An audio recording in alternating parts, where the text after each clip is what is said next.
안녕하세요. 인천성모병원 유재현입니다. 이번 시간에는 비회기 항체의 선별과 동정 검사에 대해서 알아보도록 하겠습니다. 보통 수혈전 검사라고 하면은 세 가지 검사를 의미합니다. 첫 번째가 우리가 앞에서 보았던 ABO, RHD 타이핑 검사이고, 두 번째가 이번 시간에 볼 안티바디 스크리닝, 안티바디 아이덴티피케이션 검사입니다. 그리고 혈액이 출고되기 전에 마지막 최종적으로 검사를 하는 크로스 매칭 검사, 이 세 가지를 수혈전 검사의 3단계라고 합니다. 비예기 항체라고 하면은 영어로 unexpected antibody입니다.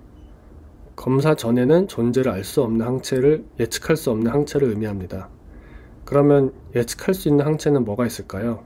대표적인 게 전 시간에 봤던 ABO 항체입니다.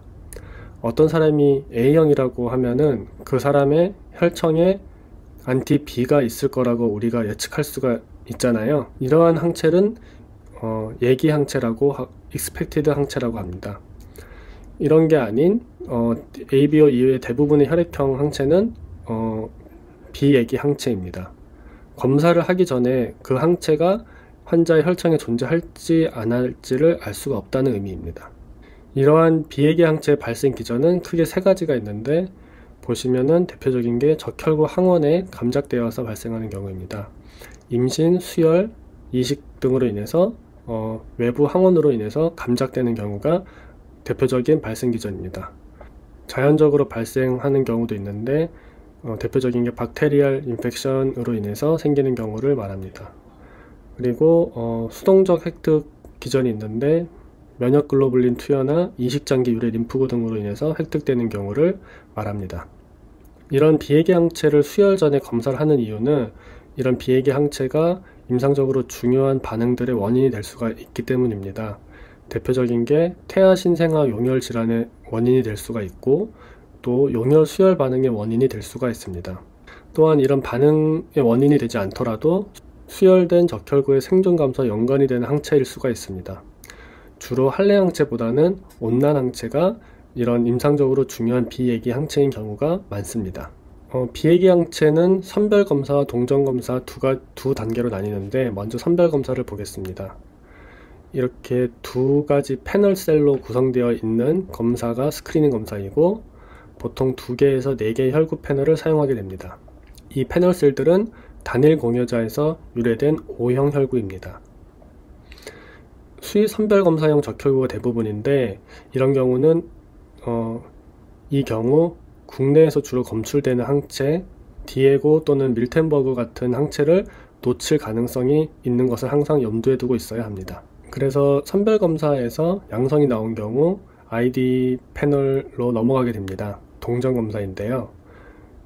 이 동정검사는 안티바디 스크리닝의 확장판이라고 보시면 됩니다. O형 사람 11명의 안티젠 페노타이핑이 되어 있는 적혈구로 구성되어 있는 패널로 검사를 하게 됩니다. 보통 일반적인 검사실에서는 겔카드법을 사용하는데, 레퍼런스 랩 같은 경우에서는 튜브법으로 시행하는 경우가 많습니다. 튜브법으로 하게 되면은 이미디어트 스핀 페이즈, 37도씨 페이즈, AHG 페이즈 세 가지 페이즈로 검사가 진행되게 됩니다. 일반적인 검사실에서 겔카드법을 하면은 이 중에서 AHG 페이스만 됩니다. 이게 이제 튜브법이고요. 겔카드법입니다. 만약 환자한테서 비예기 항체 동정 검사에서 어떤 특정 항체가 동정이 된 경우에 이 사람이 수혈을 받을 때마다 항체 동정 검사를 계속 시행해야 되는지 의문이 들 수가 있는데, 반복할 필요는 없고 해당 항원 음성 적혈구를 구할 수 있으면 그 적혈구를 선택하여서 교차 시험을 한 다음에 출고를 계속 해주면 됩니다. 단 해당 항원 음성 적혈구와의 교차 시험에서 이전과 다르게 부적합한 결과가 나오거나, 아니면 환자의 자가대조 반응도가 증가하거나, 혹은 자가 용혈 수혈 반응이 의심되는 경우에는 동정검사를 재시행하여야 합니다. 그래서 이게 동정검사 패널셀이고요. 보시면 처음 봤을 때는 이걸 어떻게 해석해야 되는지 굉장히 난감할 수가 있습니다. 그래서 전략적으로 단계별로 검사를 하는 것이 중요합니다. 보시면 셀 1번, 2번, 3번 이런 식으로 쭉 내려가서 11번까지 11개의 적혈구로 구성되어 있는 패널셀임을 알 수 있고, 이들은 모두 페노타입이 되어서 어떤 항원을 가지고 있고 어떤 항원을 가지고 있지 않은지를 알 수가 있게 됩니다. 동전 검사를 하는 데 있어서 일관된 접근법을 가지고 접근하는 것이 굉장히 중요합니다. 이러한 일관된 접근법은 검사의 에러를 최소화할 수가 있습니다. 제일 먼저 확인해야 될 것이 언제나 환자의 차트를 통해서 히스토리를 파악해야 합니다. 환자가 최근에 수혈을 받은 적이 있는지, 어떤 약을 썼는지, 환자의 질병은 무엇인지, 나이, 성별 등을 늘 언제나 확인해야 되고, 이러한 것들이 가장 중요한 근거들을 제시해 줍니다. 두 번째로 중요한 것이 오토컨트롤입니다. 오토컨트롤 검사를 하여서 오토컨트롤이 양성인지 음성인지를 확인해야 되고, 이 오토컨트롤이 양성이냐 음성이냐에 따라서 접근법이 완전히 달라지게 됩니다. 다음은 반응의 제너럴 패턴을 파악하고 배제법, 포함법을 통해서 특정 항체를 동정해야 합니다. 그리고 필요할 경우에는 흡착, 용출, 해리 같은 스페셜한 테크닉을 사용하게 됩니다.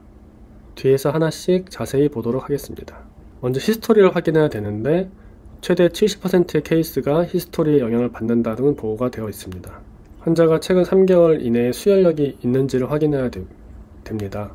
그리고 인종도 중요한데 보통 인종이 중요하다고 하는 것은 미국과 같은 다민족 국가에서 나오는 경우인데 최근에는 우리나라에서도 기존에 나오지 않았던 항체들이 동정되는 경우들이 굉장히 많아지고 있습니다.